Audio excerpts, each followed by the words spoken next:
Assalamualaikum warahmatullahi wabarakatuh. Salam budaya Nusantara.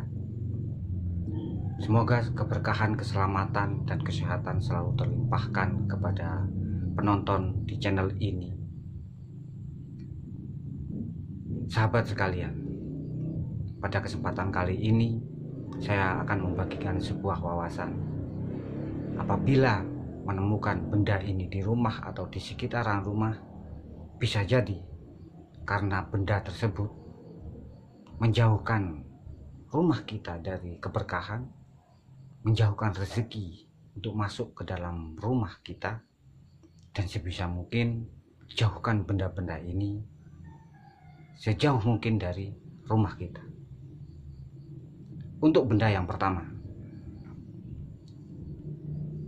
apabila mendapati di rumah kita ada sebuah benda pusaka berbentuk besi aji atau yang lainnya, dan kita tidak mengerti tentang hal-hal tersebut, maka bisa jadi aura energi yang dipancarkan dari pusaka tadi atau besi aji tadi yang membuat segala masalah di dalam keluarga Anda. Karena banyak kasus terjadi, ini bukan katanya, banyak kasus yang terjadi, orang tuanya sudah meninggal dunia, dan ternyata orang tuanya tadi mempunyai beberapa bilah keris pusaka atau jimat atau apa, yang setelah beberapa tahun atau beberapa bulan anak-anaknya ini, anak turunnya ini mengetahui bahwa di rumah tersebut ada benda pusaka. Bukan salah benda pusakanya yang membuat kegaduhan atau membuat ketidaknyamanan di dalam rumah tersebut. Akan tetapi kebanyakan benda pusaka tersebut tidak terurus, berkarat, bahkan hampir tidak berbentuk. Sebuah pusaka ini adalah warisan yang adiluhung dari warisan budaya Nusantara yang patut diuri-uri. Ini perlu dibersihkan, tidak melulu tentang sebuah kodam yang menghuni sebuah keris, bukan. Akan tetapi secara logikanya saja, apabila ada sebuah benda pusaka yang ditempa dari batu-batu meteor yang mempunyai energi medan magnet, apabila bendanya atau bentuk bendanya ini sudah tidak utuh lagi atau bahkan berkarat atau tidak terurus, secara otomatis energi yang dipancarkannya pun juga buruk. Dan alhasil tidak semuanya pusaka itu cocok dengan tuannya. Ya, cocok dengan leluhur kita, cocok dengan bapak kita, belum tentu cocok dengan kita secara energi.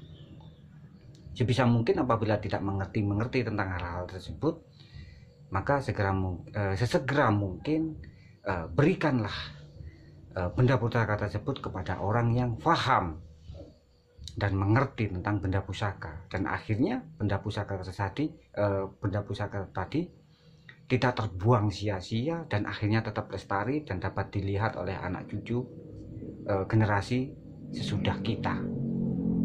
Jadi ini tidak melulu tentang gaib ini teman-teman ya, tetapi pancaran energi yang dipancarkan benda pusaka tadi.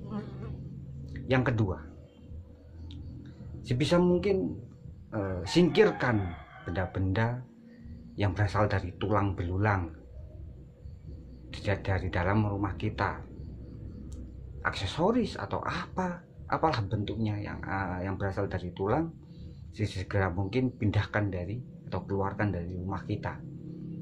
Karena banyak yang mengetahui bahwa tulang ini adalah yang sangat disukai oleh jin dan setan.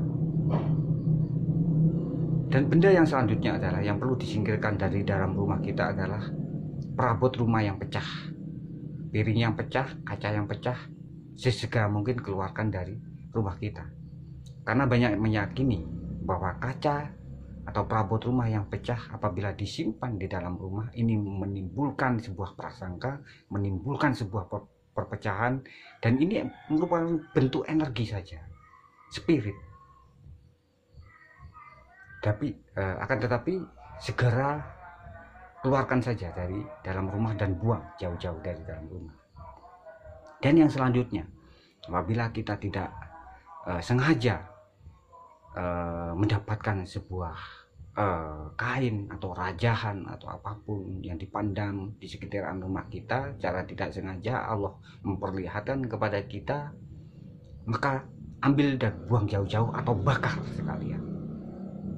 Jangan takut, jangan takut, jangan takut untuk membakarnya, takut kualat atau apa, tidak usah takut.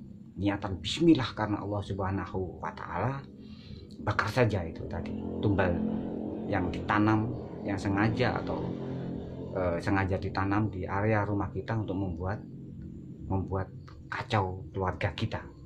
Dan ini banyak sekali terjadi, boleh percaya boleh tidak, saya tidak menuntut saudara untuk percaya kepada saya.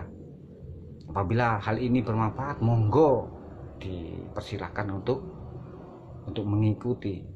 Dan apabila tidak cocok, tidak perlu kita perdebatkan, karena ini hanya sebuah wawasan. Baik dan buruknya sahabat sekalian yang menentukan. Dan selanjutnya, benda ini sangat disepelekan sekali sebetulnya. Ini sama kebanyakan sahabat-sahabat sekalian, para ibu-ibu. Apabila ibu-ibu ini pasti mempunyai tamu setiap bulannya, ini banyak sekali diremehkan. Dan ini banyak terjadi ini di kehidupan nyata, bahwa apabila kedatangan tamu, ya ini bekas darahnya ini seenaknya saja dibungkus, ditaruh di mana, akhirnya lupa. Nah ini tadi auranya sangat-sangat buruk-buruk sekali dan disukai oleh setan dan iblis sebetulnya darah ini. Karena apa? Karena yang berhubungan dengan ilmu-ilmu iblis pasti menggunakan darah, pasti sudah. Ritual-ritual pasti memakai darah. Makanya kenapa darah ini, para ibu-ibu ini yang menyepelekannya, tidak dibuang langsung dibuang, digeledakkan begitu saja. Akhirnya mengundang makhluk halus, mengundang energi negatif, mengundang setan untuk datang ke rumah kita. Dan akhirnya membuat kegaduhan di keluarga jenengan. Dan ini sangat-sangat disepelekan. Bahkan ada yang ingin menghancurkan seseorang memakai darah ini tadi. Caranya tidak perlu saya sampaikan di sini. Ini hanya sebuah kewawasan saja. Apabila benda-benda tersebut yang saya sampaikan ini berada di rumah jenengan, monggo silakan dikondisikan agar aura rumah jenengan selalu tentram, adem ayem, dan tidak ada masalah apapun. Demikian pembahasan kita kali ini. Mohon maaf atas segala kata, khilaf dan kekurangan. Assalamualaikum warahmatullahi wabarakatuh. Salam budaya Nusantara.